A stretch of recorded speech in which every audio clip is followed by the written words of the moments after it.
자, 안녕하세요. 반갑습니다. 아무도 안 반가운가 봐요? 나만 반가워? 봐요? 우리 좀 친하게 지내요. 일촌 하자니까 왜 이렇게 일촌 안 해요?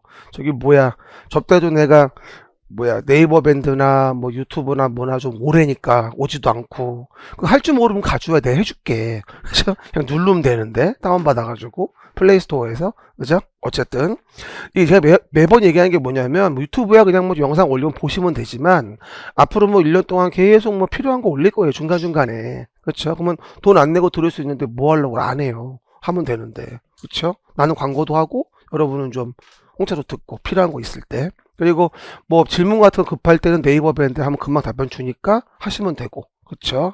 공부 관련해서 본인 재산 물어보지 말고, 뭐라고요? 공부 관련해서.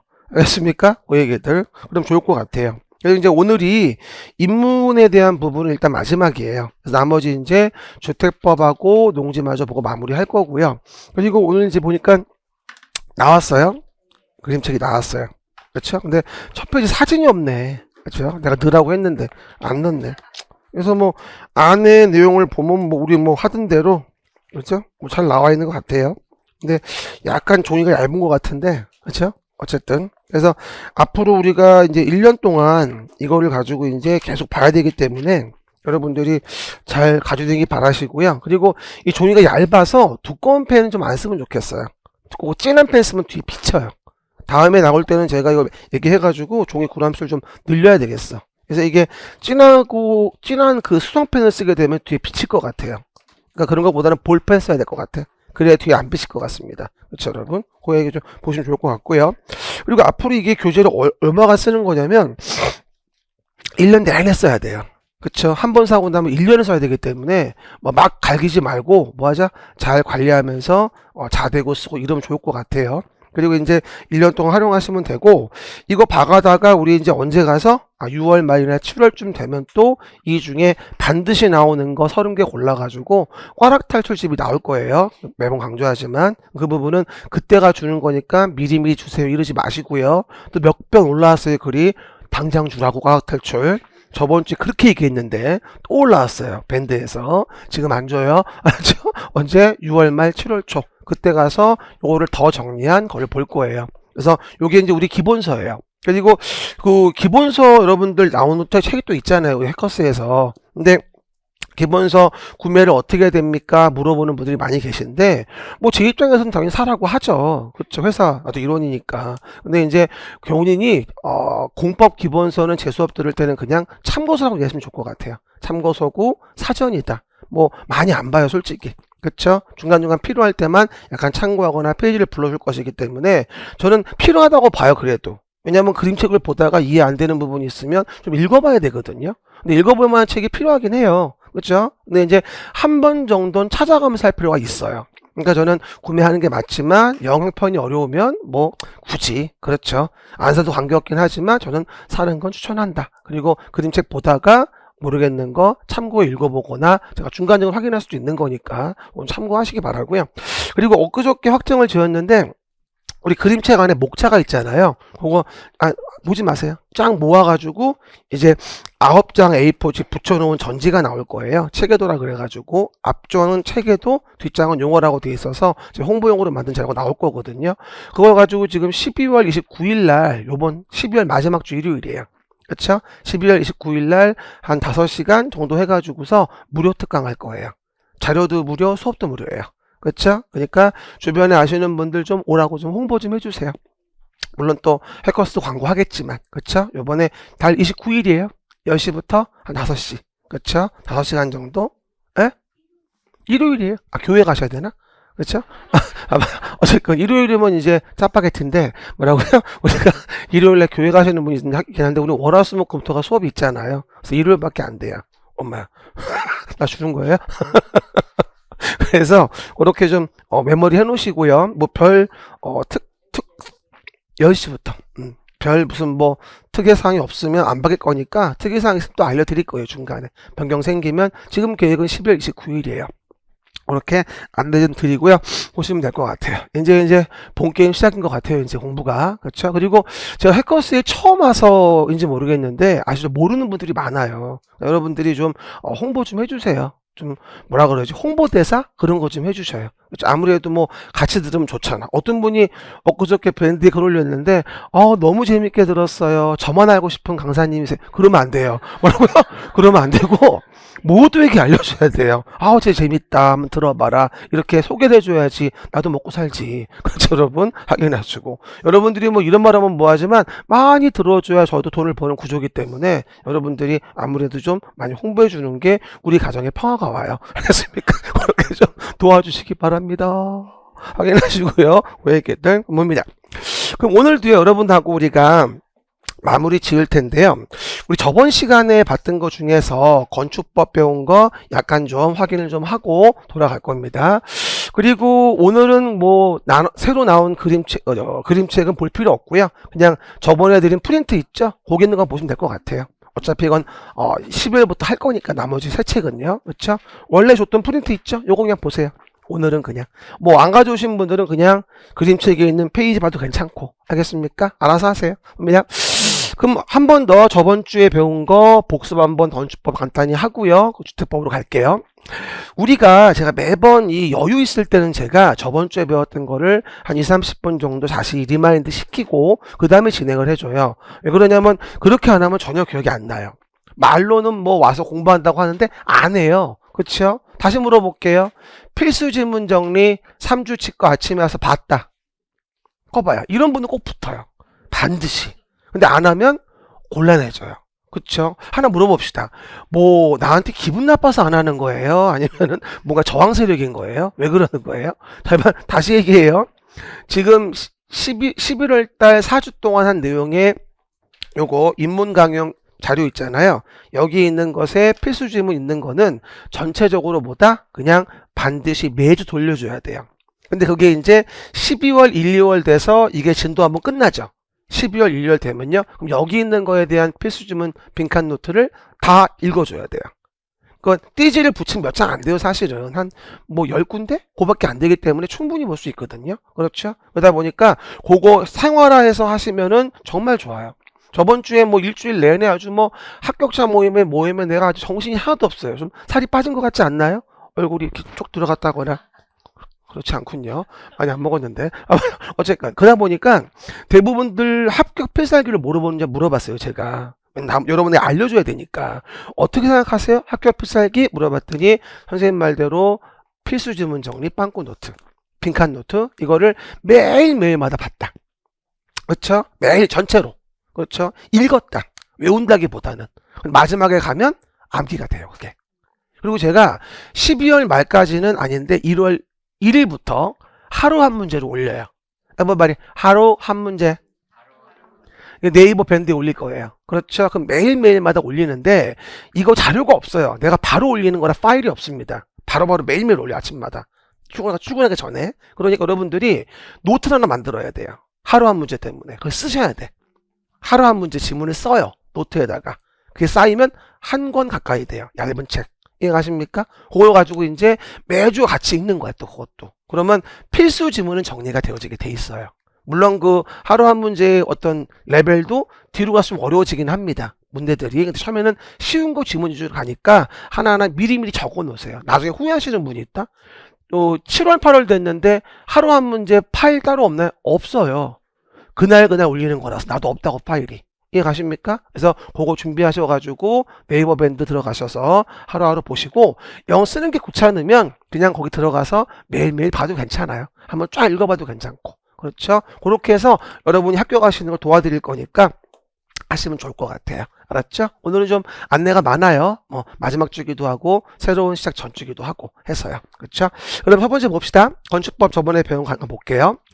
건축법이 제가 7문제가 나온다고 설명을 드렸고 암기를 주로 해야 하는 법이라고도 설명을 드렸었어요. 그러면 이 법에 대한 부분은 뭐다? 건축물이라는 것을 뭐 하자? 건축을 하자. 대수선하자, 리모델링하자, 용도 변경하자. 기억나시죠? 저번 주에 했던 거. 건축물에 대한 부분을 건축하자, 대수선하자, 리모델링하자, 용도 변경하자. 그러면 그에 대한 것을 허가받으면 적법해지겠다. 이걸 배우는 게 건축법이에요. 그래서 건축법은 뭐 암기량이 많아서 무조건 앞잡다 외우는 게 상당히 많다고 저번 주에 얘기했어요. 저번 주에 안 나오신 분들 꽤 계신데 어쨌든 간에 그러면 반드시 건축법 배울 때는요. 첫 번째 뭐라고 했냐면 제가 주요구조부에 대한 정의를 먼저 아셔야 돼요. 주요구조부를 모르면 이 법을 이해할 수가 없어요. 구성요소를 모르는 거니까. 한 번 더 얘기하면 내기 바보 지주 주요구조부 바지 보내주기 시작.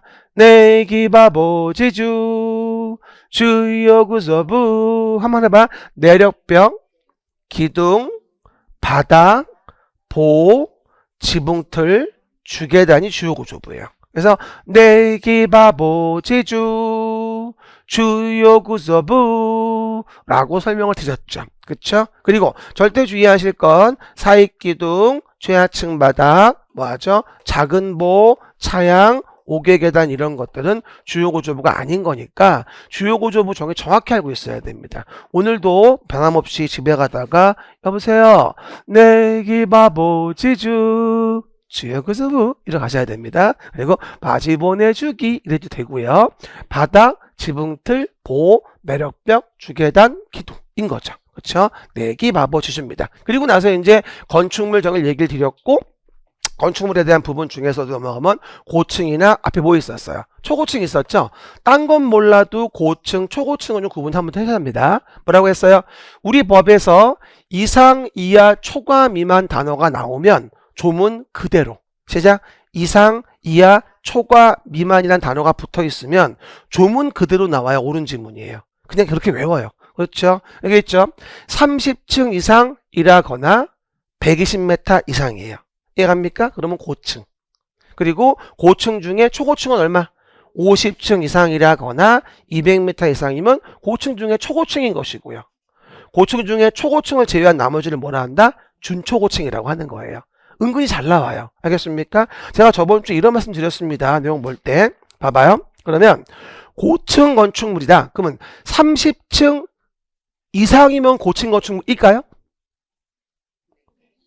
30층 이상이거나 120m 이상이면 되겠죠. 그럼 물어봐요. 40층이면 고층 건축물일까요? 왜 이상이 되면 안 했죠 내가. 40층이면 고층이에요. 왜? 30층 이상 됐으니까. 근데 40층 이상이면 고층 건축물이다? 이건 아니에요. 왜냐하면 35층은 안 되는 거잖아. 그래서 그냥 외워요. 이상, 이하, 초과, 미만 이런 글자가 붙어 있으면 우리 조문에 있었던 내용 그대로 나와야 옳은 거예요.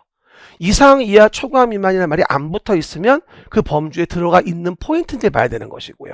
이걸 이해하셔야 안 틀려요. 대부분의 쉬운 문제가 나올 때 그걸 속여요. 한 번 더. 이상, 이하, 초과, 미만 이런 글자가 써져 있으면 무조건 법조문 그대로. 이해가셨죠? 그런 게 안 써져 있으면 그 포인트가 그 범주 안에 들어가 있는지 이걸 처음부터 준비하셔야 돼요. 그걸 마음 먹고 외워야지 안 틀려요. 대부분이 그걸 속여요. 문제가 나올 때. 이번만 그런 거 아니에요. 다른 법도 그래. 사실 다 일반적으로. 주의하시고요. 그 다음에 아래 있는 거 다중이용, 준다중이용 있었죠. 다음 페이지. 그리고 나서 이런 건축물에 대한 부분에 대해서 우리가 너무 중요한 단어, 가장 중요한 행위를 건축이라고 하죠. 그런 건축물에 대한 부분을 뭐 하자? 건축하자. 근데 건축에 대한 종류는 5종 세트가 있다. 신증, 개제의, 신축, 증축, 개축, 재축, 이전, 시작. 신증, 개제의, 신축, 증축, 개축, 재축, 이전. 그러니까 여러분들이 혼자 복습 안 하니까 내가 시켜주는 거잖아. 그렇죠? 신증, 개제의. 저번 주보단 박사 잘 맞추네 그래도. 그렇죠? 어쨌건 그리고 오해하지 말 건 이전도 건축이 된다는 점이에요. 이축이란 말은 안 써요. 신증, 개제의, 신축, 증축, 개축, 재축, 이전. 이전도 건축이다. 시작. 이전도 건축이다. 신증, 개제의, 신축, 증축, 개축, 재축, 이전. 신축, 증축의 차이점은 뭐예요? 기존 대지의 건물이 없는데 새로 지었냐? 그쵸? 기존 대지의 건물이 있는데 올려짓고 넓혀졌냐 라는 거를 보는 게 신중축의 차이점이고요. 그 다음에 계제축은 뭐라 했어요? 원인 분류인데 계제축은 무조건 원칙적으로는 종전 범위 내로 짓는데 여기는 해체된 게 원인이고 여기는 멸실된 게 원인인 거예요. 계제축의 주요 원인인 거죠. 그렇죠? 인위적으로 전부나 일부를 해체했다가 종전 범위 다시 지으면 개축이고 천재지변 멸실된 거를 뭐 하죠? 아하, 멸실된 거 다시 짓는다면 이건 재축. 당연히 종전 규모 내로 짓는 걸 얘기하는 거죠. 그 다음에 이전의 의미는 뭐라 했어요? 이전 주요 구조부를 시작. 주요 구조부를 해체하지 아니하고 같은 대지에서 다른 위치로 옮기는 거. 시작. 주요 구조부를 해체하지 아니하고 같은 대지에서 다른 위치로 옮긴다면 이걸 이전이라고 해요, 우리가. 그렇죠? 제발 주의할 게 주요 구조부를 해체하고 이러면 안 돼요. 해체하지 아니하고 반짝 들어 옮긴다고 내가 얘기했었죠? 그럴 수도 있다고 얘기했고 충분히 옮길 수 있어요. 그렇죠? 그 얘기들 신증, 개제희, 신축, 증축, 개축, 재축, 이전 이랬고요. 하지만 건축하는 것만 이 법에서 규제하는 건 아니고요. 그렇죠? 건축이 아니어도 큰 수선이라면 시작. 건축이 아니어도 큰 수선이라면 규제를 이 법에서 가해요. 그래서 증계 재축에 해당하지는 않지만 시작. 증계 재축에 해당하지는 않지만 큰 수선 이를 뭐라 한다? 대수선이라고 해요. 이 대수선도 이 법에 의해서 허가받고 경매할 때 신고하고 할 수 있거든요. 나중에 뭐 진도상으로 본다면 내년 2월쯤 되겠네. 명절 지나고 나서 그때 다시 배울 거예요. 그러니 그때 가면 이 기억나 안 나? 안 난다니까. 그러니까 여러분들이 그림책으로 진도로 쫓아오는 거야. 12월 1월 2일이 그림책으로 진도가 나가는데 그 계속 매주 뭐 해줘라? 이 프린트 준 거를 그냥 전체를 봐야 돼. 계속 매주마다 반복해서. 똑같은 책이지만 모아놓은 거니까 필요한 것만. 이해 가시겠죠? 그걸 꼭 지켜주셔야 돼요. 말만 이러지 말고 꼭 좀 본인의 약속이야. 꼭 좀 그렇죠? 지켜줘야 돼요. 뭐 하기 싫으면 재수하기 싫으면 한 번에 붙으려. 왜냐면 그거 아세요? 중개사 하시면 한 번에 붙잖아요. 주변에 보는 눈빛이 달라요. 아, 나 오늘 시험 준비했어. 그럼 대부분 주변에서는 뭐 안 되겠지 생각을 합니다. 대부분은 안 되니까. 그렇죠? 근데 한 번에 돼봐? 오, 저 여자가, 야, 생각보다, 스마트한데. 진짜라니까요? 그리고 내가 틀린 말을 해도 내 말을 인정해줘. 그래, 자기? 이러면서 그런다니까? 지금은 무시당하는데? 진짜 안 그래요? 나만 그런가? 그래서 신증, 개제에 대한 건축에 대한 부분에서 건축은 아니지만 큰 수선이죠. 일단 기억나시죠? 보호를 증설해체 하거나 3개 이상 수선 변경하는 거 이게 한 문장이에요. 시작. 보호를 증설해체 하거나 3개 이상 수선 변경하는 거 이게 한 문장이라고. 그럼 뭐를 기억하셔야 돼요, 우리가? 기본적으로 증설해체라고 나와 있는 건지 수선 변경이라 나와 있는 건지 보고 판단해야 돼. 그럼 뭐가 더 큰 행위라고 했어? 증설해체가 더 큰 행위야. 그러면 대수선 얘기할 때 보호를 증설해체 할 때는 개수가 몇 개든 관계없는 거야. 그럼 보호 2개를 해체한다? 대수선이다. 맞아요. 증설해체니까. 하지만 뭐야? 수선 변경일 땐 3개 이상이 나와야 돼요.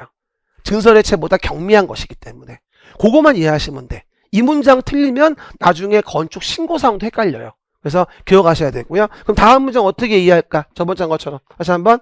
내력벽을 증설해체 하거나 30 이상을 수선 변경하는 것. 이런 얘기인 거야. 다음 문장이. 이해 가셨죠?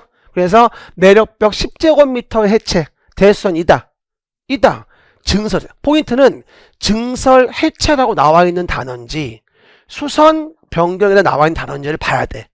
그럼 증설 해체가 나오면 개수 면적 안 따져. 하지만 수선 변경이 나오면 3개 이상이나 30 이상이 돼야 돼. 이것만 구분하시면 돼. 그럼 다음 거 해볼게. 3번째 연습. 그럼 봐요. 기둥을 증설 해체하거나 3개 이상 수선 변경. 됐지? 그럼 다음 거 연습. 시작. 지붕틀을 증설 해체하거나 3개 이상 수선 변경하는 거. 오늘 좋아요, 아주 분위기가. 그 다음에 외벽의 마감 재료를 증설 해체하거나 30 이상 수선 변경하는 거 각각을 얘기하는 거예요. 그래서 우리가 노래 어떻게 불렀죠? 보내기지 마 대수선이라고 증설의 차이 대수선이다. 시작. 대수선이라고 증설의 차이 왜 안 해? 대수선이다. 내가 감기가 걸려가지고 득음을 하겠어. 큰일이야. 어쨌든 그리고 방주다 대선이에요. 시작. 방주다 대선이에요. 종류만 외울 때는 보내기지마 방주다 대선이에요. 끝. 시작. 보내기지마 방주다 대선이에요. 이게 기억나야 돼요. 그럼 문제가 풀립니다. 그리고 많이 물어보는 게 주계단, 피난계단, 특별피난계단이라는 걸 증해수변하는 것도 대수선인데 주계단은 주요구조부잖아요. 하지만 주요구조부가 아닌 피난계단들도 증설대체 수선비용을 뭐로 봐주겠다? 대수선으로 봐주겠다. 그래서 특별피난계단의 증설대체는 대수선이다. 이것도 맞아요. 그러니까 주요구조부인 주계단만 얘기하는 게 아니라는 거예요. 방주다의 부분에 대해서 지금 말한 것만 정확히라도 훌륭합니다. 그렇죠? 반복해 들으시면 이해되는 거니까 자꾸 얘기하지만 자습하지 말고 뭐 하라고요? 수업 들으시라고요. 이해가셨죠? 그리고 주말에 공부 안 될 때 자습보다는 뭐 하죠? 동영상 다시 보는 거 추천. 그 주말에는 어떻게 하냐면요. 월화수목금부터 지난 다음에 일요일은 본인이 가장 부족하다고 느끼는데 재밌는 과목이 뭔가 떠올려서 하고 싶은 거 하세요. 근데 지금은 사실은 한다면 민법 첫 번째예요. 그 다음 공법이에요. 내가 이거라서 그런 게 아니라 첫째가 민법이에요. 두 번째가 공법. 나머지 안 해도 돼. 우리끼리 얘기야? 말하면 안 돼? 그럼 혼난다 형들한테. 어쨌든 그래서 보시는 바와 같이 내용 이해할 수 있고요. 그 다음에 리모델링은 대선 내지는 증축 개축이라고 했죠. 그럼 마지막 적용 대상격이 뭐가 있을까요? 용도 변경이 나오겠죠. 용도 변경. 저번 주에 바빠가 좀 빨리 했는데 건축물에 대한 부분이 있을 때 건축물에 대한 부분에 대하여 이렇게 우리가 용도가 있단 말이에요. 근데 이런 용도들이 예를 들어 뭐 주택 같은 걸로 쓰였던 건데 이거를 공장이라는 걸로 용도를 변경한다면 당연히 뭐가 될까요? 굉장히 위험하겠죠. 그러면 용도 변경이 이루어지는 것도 이 법에서 허가 신고가 필요하다는 거예요. 그러다 보니까 위험한 걸로 바꾸면 허가 받으세요. 위험하지 않은 걸로 바꾸면 신고하세요. 이런 식으로 우리가 용도 변경을 배우게 돼요. 우리가. 그렇죠. 중개업할 때 용도 변경 정말 중요해요. 용도 변경이 되면 없는 물건을 만들어낼 수가 있어요. 용도 변경 저를 숙지하시게 되면 의뢰인을 많이 꼬실 수 있죠. 저 집에 가면은 내가 원하는 용도 만들어줘. 돈도 별로 안 받아. 반밖에 안 받더라고. 아싸. 이렇게. 예를 들어서 영업할 수 있는 거거든요. 용도 변경 중요해요. 그러다 보니까 용도 변경 알려면 뭐가 필요하죠? 용도 분류부터 알아야지. 그러면 건축법에 나오는 용도는 총 몇 개? 30개. 또 까먹었네. 그죠? 토지의 지목은 공간정보법에 28개. 건물의 용도는 뭐가 되어진다? 30개. 이해가셨습니까? 그래서 그 건축물의 용도부터 알아야지 용도 변경 이해할 수 있으니까 일단 기억나죠? 몇 개만 얘기하면 단독주택 기억나요? 다가공 시작. 다가공 단독주택. 공동주택은 연세대 기숙사 공동주택이었죠. 그리고 제가 저번 주에 얘기했죠. 요번에 이게 좀 논란이 있으니까 4계층 계차 쓰라고. 그렇죠? 다세대 연립에 대한 부분은 어쨌든 다 4계층 이하인 거죠. 660을 초과하면 연립, 이하면 다세대. 아파트는 뭐 주택으로 쓰이는 게 5계층 이상이면 아파트인 것이고. 다가공 단독주택. 다가공 단독주택. 연세대 기숙사 공동주택. 시작. 다가공 단독주택. 연세대 기숙사 공동주택. 여기는 기숙사도 공동주택이 되는구나. 단순한 용도 분류니까 이거는. 목적을 가진 분류가 아니에요. 단순한 용도 분류거든요. 좀 이따 주택법에 가면요. 기숙사가 안 나와요. 그쵸? 주택법의 내용은 주택 단지이기 때문에 교사가 안 들어갑니다. 목적을 가진 것이기 때문에 좀 이따 얘기하고요. 그 다음에 우리 주변에 많이 보이는 것들 뭐예요? 근린생활시설. 시작. 근린생활시설. 가깝고 인접한 곳의 생활시설. 근데 기억나세요? 근린생활시설에 1종이 있고 2종이 있는데 1, 2종 구분 기준이 뭐라고 했죠? 그렇죠. 안 써놨어? 우리 주변에 많이 보이는데 생활의 위해가 좀 있으면 2종 근린생활시설이고 생활의 위해가 전혀 없어 보인다면 1종 근린생활시설이구나 라고 이해할 수 있는 거예요. 그래서 일단은 외우려 하지 말고 뭐가 나오면 우리 주변에 많이 보이는데 생활 위해가 좀 있나? 없나를 떠올리시면 돼요. 그냥 봐도 뭐 단란주점 그러면 저는 위해가 없다고 보는데 뭐라고요? 어쨌든 일반 주부들은 위에 있다고 보잖아요. 2종 근생이겠죠. 그렇죠? 노래연습장. 이종이겠지 시끄러우니까. 그렇죠? 근데 동네에 있는 산후조리원이나 뭐 내과원, 치과원이라든가 뭐 CU 같은 일용품점 같은 거 이런 거 뭘까요 다?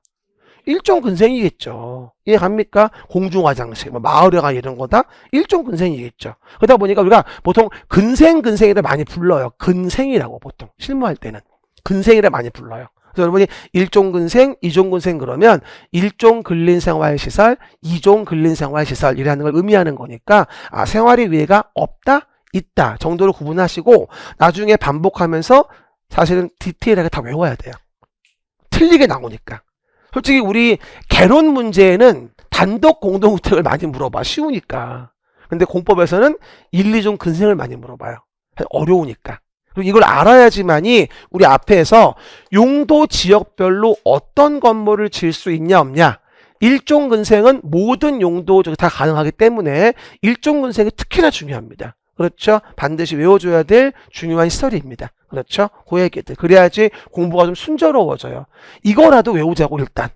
뭐 거대하게가 아니라. 그렇죠? 그리고 나서 이제 문화 및 집회시설, 무슨 뭐 밑에 나와 있는 뭐다, 의료시설, 노유자, 운동, 뭐 위락시설, 자동차 관련, 동식물 관련과 묘지 관련, 장례시설, 야영장 등 뜨문 30개예요. 원래는 장례시설까지가 마지막이었는데 뜬금없이 야영장 들어오는 바람에 생을 마감하면서 마지막 딱 좋았는데 그렇죠? 뭐라고요? 이게 들어왔어. 야영장 여기 왜 들어온 줄 아세요? 혹시 옛날에 그거 알아요? 글램핑장이라고 한참 유행했을 때가 있어요. 지금도 유행하고 있는데 글램핑장에 이제 텐트인데 이 일반 호텔처럼의 침대니 뭐 이것저것 해놓은 게 있잖아요. 왜 이렇게 자기 좋게. 거기서 불이 났잖아. 그래가지고 2명이 죽었어요 그때. 불나가지고. 근데 이거를 규제할 법이 아무것도 없는 거야. 그래서 야영장설에 신설을 합니다. 그래서 30번째 건축법의 용도가 되는 걸로 들어오게 된 거야. 그래서 순서에 밀려가지고. 원래는 장례설이 마지막이었는데. 그렇죠? 어쨌든. 그리고 가끔 물어보는 것 중에 하나인데 이거 아셔야 돼요. 동물원, 식물원은 문화 및 집회설이 맞아요. 동물원, 식물원 가지고 자꾸 뭐라고요? 동식물 관련설로 오해하시면 안 돼요. 뭐 좀 물어봅시다. 동물원, 식물원은 여러분이 희귀한 동물과 식물을 전시해 놓은 걸 구경하러 가는 거예요. 걔들 케어하러 가는 거예요. 어떤 분이 어저께 뭐 케어하러 간다고 하대. 참, 왜 그러지? 어쨌건 구경하러 가는 거잖아요. 그러니까 동식물원은 당연히 문화 및 집회시설이에요. 동식물을 가지고 동식물 관련설 나오면 진짜 헷갈려요. 알겠습니까? 동식물 관련설은 뭐다? 도축장이니 도계장 등등 이런 거 있죠? 그런 게 바로 동식물 관련설이에요. 이해 가시겠죠? 이렇게 내용 등 이해해 보시면 되고 어떤 분이 또 도축장은 생을 마감할 때 쓰는 거 보건위생설 아닌가요? 그건 국토계획법. 기반시설. 허봐. 이제 막 앞에 있던 게 뒤에 기억나고 뒤에 있던 게 앞에 기억나고 뒤죽박죽이야 이제. 그걸 뭐 해야 돼? 계속 반복하면서 구분해 가야 돼. 방법이 없어요. 그렇죠? 기운 내세요. 진료하지 말고 지치지 마세요. 중꺾마 알죠? 응. 절대 꺾이면 안 돼요. 1년만 버텨요. 그죠? 그리고 나서 이제 용도 변경하려 했더니 30개의 용도를 서로가 서로에 대해 바꾸는 거는 너무나 복잡하더라. 그래서 30개 용도를 다시 9가지 용도로 재분류하려고 한다.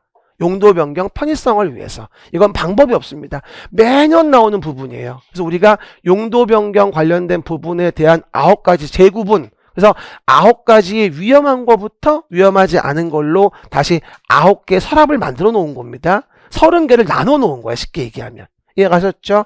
앞서 한번 해봅시다. 자동차 관련 시설군. 시작.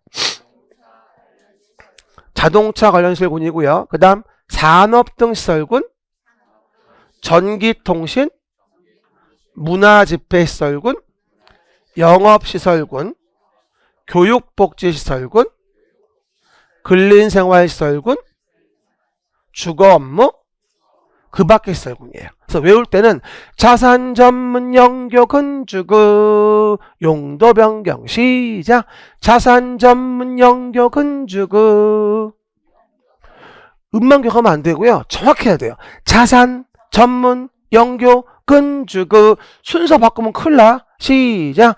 자산 전문 영교 건축의 용도 변경. Listen carefully. 자꾸 플랫돼 지금. 알았죠? 자산 전문 영교 건축의 알았어요. 용도 변경. 그러면 자동차 관련 시설군, 산업 등 시설군, 전기통신, 문화집회, 영업, 교육복지, 근린생활, 주거업무, 그 밖의 시설군이고요. 위에 있을수록 위험한 거, 아래에 있을수록 덜 위험한 거. 그럼 물어볼게요. 어떤 경우의 수든 올라가면 허가, 내려오면 신고예요. 그냥 물어봅시다. 산업 등 시설군을 문화집회로 바꾼다. 허가받아라. 신고, 내려오니까. 그러면 예를 들어서 영업시설군을 전기통신으로 바꾼다. 허가받아라. 영업시설군을 전기통신으로 바꾼다. 허가받아라. 오. 이해가셨죠? 또 하나. 근린생활시설군을 교육복지로 바꿔라. 허가받아라. 오케이. 오케이. 그렇죠? 그러니까 무조건 올라가면 허가, 어떤 경우든 내려오면 신고인 거예요. 그러니까 외워줘야 되고요. 문제가 나오면 문제 앞에 자산 전문 영교 건축의 라고 뭐 적어놔야 돼요. 그리고 봐야 됩니다. 저도 안 적으면 헷갈려요. 안 적으면 틀려. 알겠습니까? 그리고 하나 재밌는 게요. 산업 등에서 이 등이 뭐냐면 사실 한 가지만 얘기해주면 공장이라는 게 나오면 산업이라는 건 다 알겠죠? 공장이라는 게 나오면. 그러면 공장이 있으면 위험물이 있고 그리고 물건 만들면 쓰레기 나오니까 자원순환 리사이클 필요하고 창고에 보관하고 주문 들어오면 배달 가야 된단 말이야. 공장만 떠올리면 끝나는 거야 사실은. 그런데 문제는 뭔지 알아? 공장에서는 사망사고가 많이 생겨요. 뉴스 많이 나오잖아. 그러다 보니 그 등자를 쓴 이유가 뭐냐면 그 등이 묘지 관련 시설과 장례실 여기 있단 말이야. 그래서 산업 등이라고 해요. 뭐 아이러니하지만 어쩔 수 없어요. 업무니까. 그렇죠. 아무래도 산업재해를 보시는 분들 꽤 많지 않습니까? 그러다 보니까 산업 등세운의 등에는 뭐가 들어간다? 묘지 관련 시설과 장례세 들어가는 거구나. 이게 정말 잘 나와요. 그냥 볼 때는 산업이랑 묘지가 연결이 안 되거든 사실은. 일반적으로 봤을 땐 맨 밑에 그 밖으로 이해를 많이 하거든. 동식물 관련 시설이 그 밖의 시설군이야. 맨 마지막에. 알겠습니까? 다는 못 외워도 몇 가지만 먼저 좀 세팅해 놓읍시다. 용도 변경 한 번 더. 시작. 자산 전문 영교 건축의 용도 변경. 시작. 자산 전문 영교 건축의 용도 변경. 거 댕길 때 대내임에서 댕기세요. 계속 머리 쓰면서 이렇게. 알겠습니까? 외계. 그리고 나서 이 법에 적용하지 않는 건축물이 있다. 시작. 이 법을 적용하지 않는 건축물이 있다. 이거 나와야 돼요. 매우 중요하다. 반드시. 뭐? 문화유산, 자연유산. 적용하지 않습니다. 이 법을. 그 다음에 물어볼게요. 문화유산인 경회로를 개축합니다. 증축합니다. 그러면 예를 들어 허가받아야 한다. X. 건축법 적용하지 않는다. 그렇죠. 남대문 숭례문을 개보수하는데 인접한 주택단지에 일조 확보를 위한 높이자를 받는다. 말이야 막걸리야 이게. 말도 안 되지. 그렇죠. 적용하지 않습니다. 건폐 용적률을 지켜야 된다. 말도 안 돼. 적용 제외라니까. 무슨 문화재의 건폐 용적률을 따져. 이해가셨습니까? 대지 면적에 대한 건축 면적의 비율 건폐. 왜 안 해? 대지 면적에 대한 건축 면적의 비율 건폐율. 대지 면적에 대한 연면적의 비율 용적률. 이거 적용 안 해. 문화재에 대해서는. 지금은 문화재란 말을 안 쓰지. 국가유산으로서의 자연유산과 문화유산. 그 다음 또 하나 철도 관련된 거라면 적용 안 하지. 그래서 운전보안시설, 보행시설, 플랫폼, 급수급탄, 급유시설. 그렇죠? 적용하지 않고. 그 다음 고속도로, 통행료, 징수시설, 매자로 줄이면 안 속네 이제. 고통징시 아니고 톨게이트. 그렇죠? 이거 건축법 적용하지 않죠. 오늘도 저 건너왔어 이거. 남산 3호선을 지나갔고 또 1초원 냈어. 승질나. 그냥 컨테이너를 이용한 간이창고 3명 이상이라게 무료래. 3명 이상이래. 나 혼자잖아. 나 3인분이긴 하지만 그냥 컨테이너를 이용한 간이창고는 공장 용도로 쓰일 때 이동이 쉽다. 그러면 배제하는 거예요. 절대 주택의 용도일 때 배제하는 게 아니라고요. 알겠습니까? 그 말 기억나요? 건축법은 제조업을 활성화하기 위해서 공장에 대해서는 굉장히 인자합니다. 그래서 앞으로 건축법 배울 때 공장 특례가 굉장히 많을 거예요. 그래서 건축법은 공장만 나오면 봐준다라는 취지에서 빠라빠빠 건축법은 공장만 이뻐해. 공장 빠라빠빠 공장 빠라빠빠 공장만 이뻐해. 하 빠라빠 뭐? 공장 그래. 주택 아니고 그렇죠? 왜 이렇게. 그리고 하천법에 하천구역 내 수문 조작실이라고 한다면 건축법 적용하지 않습니다. 그래서 명확하게 내용 봐주시면 되고요. 이래서 한 20분 정도 저번 주 배웠던 거 한 번 더 얘기해 줬어요. 그럼 넘어가시면 이제 주택법으로 갑니다. 이거 봐. 필수지문 얼마나 중요해. 꼭 좀 읽어보라니까. 넘어가 주택법으로 갑니다. 두 팔 좀 들어보세요. 졸려요 또. 목 좀 돌리고. 졸리고 힘들고 나는 무섭고. 어제 어떤 분이 그러더라고요. 쉬는 시간에 선생님 있잖아요, 부탁이 있는데요. 뭐요? 코 좀 먹지 마세요. 네, 그랬어요. 나라고 먹고 싶어 먹겠냐고. 수업하다 어떡하라고 나보고. 죽겠네. 그래도 어제 오늘은 난 거예요. 월요일에 목소리가 아예 안 나오더라고. 저번 주 금요일부터 상태가 안 좋았었는데 많이 나아진 거야. 그래도 뭐라고요? 7문제입니다. 일단 요거 주택법을 볼 때는 사진 한 장 제가 보여드릴게요. 여러분이 보통 이제 많이 사시는 단지들이 있어요. 이렇게. 그쵸? 그러면 이렇게 그냥 봐도 뭐가 느껴지죠? 30호 30세대 이상 되어지는 주택의 단지구나 라는 게 느껴져요. 진짜 30호 30세대 이상. 여러분 교재에도 지금 왼쪽에 동그라미 위에 보시면 30호 30세대 이상 써 있을 거예요. 동그라미에. 뭐라고요? 우리 그림책에 주택법 나와 있는 부분 중에서 왼쪽에 보시면 나와 있죠? 165페이지에 30호 30세대 이상. 보입니까? 동그라미 위에. 그죠? 봅니다. 그러면 이게 주택단지거든요. 그럼 원래 뭐 좀 물어봅시다. 29채까지의 주택을 짓는다면 그냥 건축법에서 건초허가를 받으면 돼요. 뭐라고요? 29채까지는 뭐다? 건축법에서 건축의 허가를 받아 지으면 됩니다. 그쵸? 그런데 30채 이상 되어지는 건 우리 뭐라 하냐면 주택단지라고 불러요. 그래서 이거는 단순하게 건축법에 의해서 허가받아 지을 게 아니고 주택단지라 많은 세대가 함께 거주하는 것이기 때문에 나만 사는 게 아니잖아요. 그러다 보니 이거는 사업으로 봐야 돼. 사업으로 봐야 돼서 사업계획을 만들어 가지고 승인을 받아서 주택단지를 지어라 라고 규제를 하게 됩니다. 그림책은 165페이지 오른쪽 위에 보면 써 있을 거예요. 사업계획 승인이라고. 165페이지 오른쪽 위에 보시면 아마 사업계획 승인 써 있을 겁니다. 여기는 건초허가 아니에요. 사업계획 승인이에요. 왜? 30채 이상이니까. 그럼 이런 경우라면 따로 주택법에서 7문제가 나오는 걸로 규제를 가해야 되겠다라는 겁니다. 그러면 주택법을 쉽게 말하면 뭐가 되죠? 건축물 짓는 것 중에서도 30채 이상의 주택의 단지를 지을 때 규제를 가하는 별도의 특례법이 있다는 얘기예요. 그게 주택법이에요. 이해 가십니까? 그럼 당연히 내가 봐봐요. 여기에 살아요. 무슨 뭐 중간에 1001호 뭐 이런 식으로 삽니다. 그러면 내가 살고 있는데 주택만 있다고 살 수 있는 것이 아니라 필수 부대, 주차장 같은 거, 부대시설. 그쵸? 단지 내 도로, 부대시설.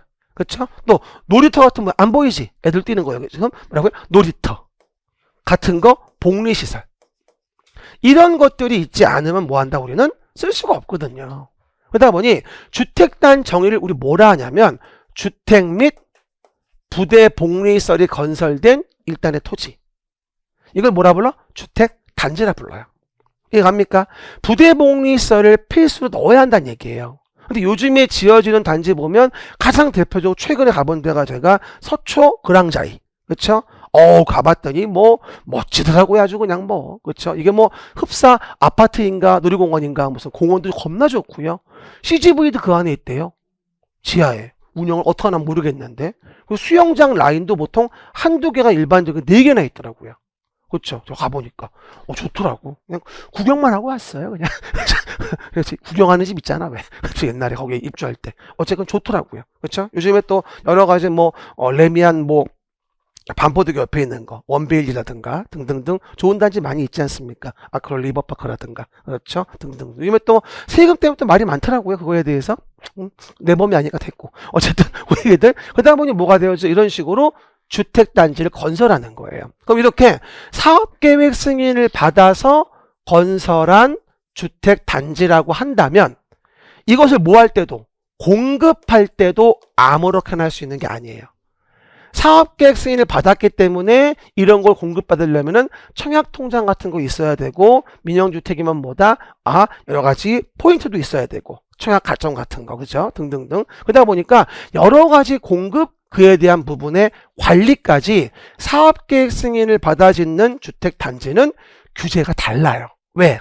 주택법에 따로 규제를 받으니까. 이해 가시겠습니까? 이게 바로 뭐다? 주택법이에요. 그럼 앞으로 주택법은 뭘 규제합니까? 물어본다. 뭐라 이해해야 된다? 30채 이상에 대한 주택의 단지. 이거를 건설, 공급, 관리하기 위해서 별도로 만드는 법이 주택법이고 이건 건축 허가를 받아 짓는 게 아니라 사업계획 승인을 받아서 주택의 단지를 짓는 거구나. 이렇게 이해하시면 돼요. 근데 가끔 가다가 29채 아파트를 분양하면서 청약통장 가져라는 분들이 있어요. 사기꾼들이에요.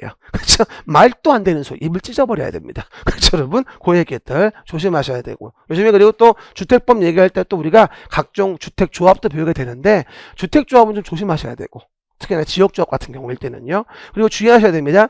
우리 공법 배우면 조합이 3가지가 나와요. 나중에 배울 텐데 도시개발법에서 개발사업할 때 도시개발조합이 있고 정비사업, 재개발, 재건축할 때 조합이 있어요. 주택법에 지역주택조합, 직장조합, 리모델링 조합이 있습니다. 다 다른 조합이에요. 그러니까 3종류의 조합을 배우게 되는데 이 조합은 잘 구분하셔야 돼요. 제가 나중에 가면 조합만 수평으로 쫙 비교한 테마트 강집을 또 줄 거예요. 5월달 말경에. 그렇죠? 5말 6초. 테마트 강집 6말 7초 꽉 탈출집. 그때 나와요. 책에들은 이번 달 말에 나오고요. 그렇죠? 어쨌건. 그래서 보시면 됩니다. 그래서 뭐 너무 뭐 심대하게 본단 말이 아니라 뭘 보는지만 일단 이해하시면 됩니다. 그럼 돌아와서 봐볼까요? 그러면 이와 같은 주택의 단지를 지려고 합니다. 30채 이상으로. 됐죠? 그러면 이럴 때 주택의 단지를 지려면 일단 뭐가 필요할까요? 어제 어떤 분이 돈이요. 물론 돈이겠죠. 하지만 지금 확대한 것처럼 땅이 필요합니다. 일단은 땅이 있어야 집을 질 거 아니겠습니까? 그리고 땅을 만들어 놔야 집을 져요. 이해가셨죠? 누가? 사업주체들이. 그러다 보니까 땅을 만드는데 민간이 만든 택지는 비싸거든요. 그러다 보니 이 법은 공공택지에 대한 부분을 많이 늘리려고 해요. 그렇죠? 다른 법에 의해서 만들어진 택지도 공공택지화해서 택지 공급을 늘리려고 하거든요. 택지 공급이 안 늘면 주택을 못 짓게 되고 주택을 못 지면 어떻게 돼? 죽어? 집값이 오르겠지. 이해 갑니까? 집값 오르면 좋아 안 좋아? 어떤 분 좋죠 이러는데 집값이 올라 좋은 사람은 내가 사는 집 말고 다른 집이 있어야 돼. 그러면 좋은 거야. 올랐으니까. 집 하나야.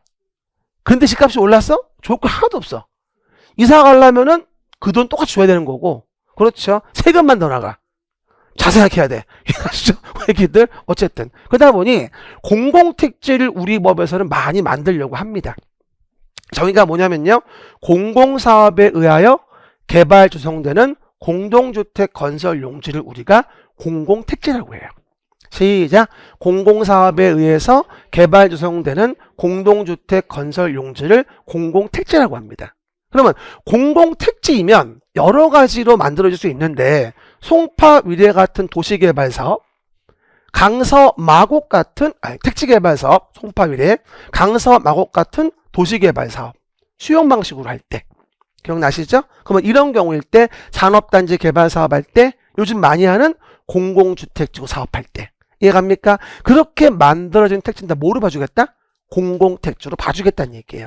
요거 나올 때 물어보는 게 이거 물어본 적이 있어요. 산업단지 개발 사업에 의해 만들어진 택지도 공공택지에 해당한다? 오, 맞는 질문이었어요. 이해갑니까? 각종 개발 사업인 거죠. 이건 송파 위례, 강서 마곡 등등등. 그쵸? 예. 그리고 주임 재밌는 게 도시개발 사업은 환지 방식이 아니라 수용 방식일 때만 얘기하는 거예요. 왜? 환지면 사업 후에 토지를 받는 자가 따로 정해져 있잖아요. 여러분 같으면 내가 환지 받으러 갔더니 네 토지가 공공택지가 되었다면 가만히 있을 거예요? 내 토지인데? 말도 안 되지. 수용 방식만 얘기하는 거예요. 근데 하나 물어봅시다. 그러면 이렇게 해서 공공택지를 만들어 놨으면 원래 주변의 땅보다 쌀 거 아니에요. 그럼 싸게 토지를 샀겠죠. 사업주체가. 그러면 분양가를 많이 받게 하는 게 맞아요? 분양가를 덜 받게 하는 게 맞아요? 그렇지. 이게 분양가 제한의 명분이에요. 일단 최초의 분양가 제한 명분이 뭐였냐면 공공택지의 주택을 지으니까 너네 사업주체들아 땅을 저렴하게 사지 않았니? 그러니까 분양가 제한을 가한다는 거였어요. 원래 취지가.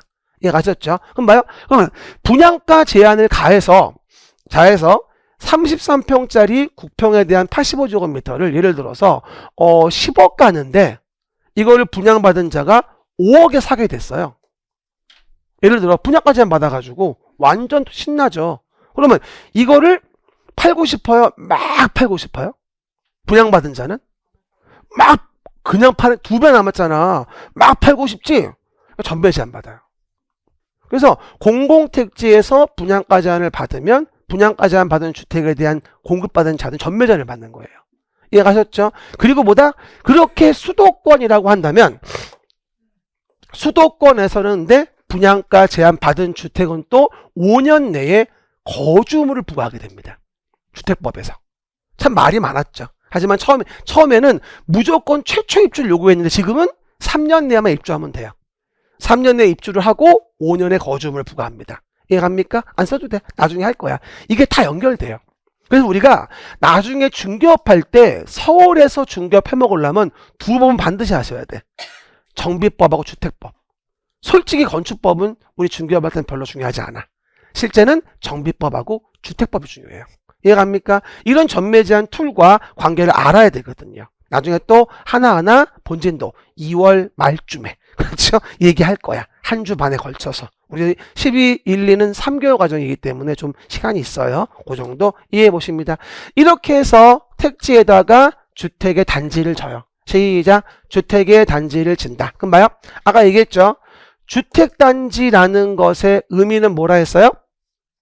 주택만 지원되는 게 아니라 주택하고 부대시설과 복리시설을 함께 건설한 단지. 이걸 주택단지라고 해요.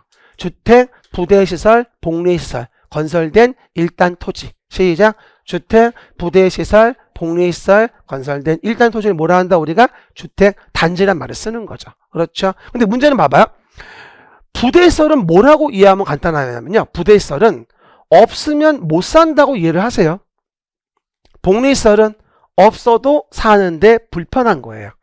그죠? 우리 부대시설, 복리시설 정의 묻는 문제도 몇 번 나왔나 기억이 안 납니다. 하도 많이 나와가지고. 됐죠? 그리고 중요할 거, 그럼 봐봐요. 주택 단지 안에 있는 부대 복리시설이 있는데 그 중에서도 기능적인 측면에서 접근한다면 그걸 우리는 기간시설이라고 합니다. 기능적 측면 접근을 한다면. 그렇죠? 그러니까 반드시 있어야 돼 부대. 없어도 돼. 생활복리야. 하지만 그 중에서 기능적 측면의 윤활 역할을 하는 걸 뭐라 한다? 기간시설이라고 해요.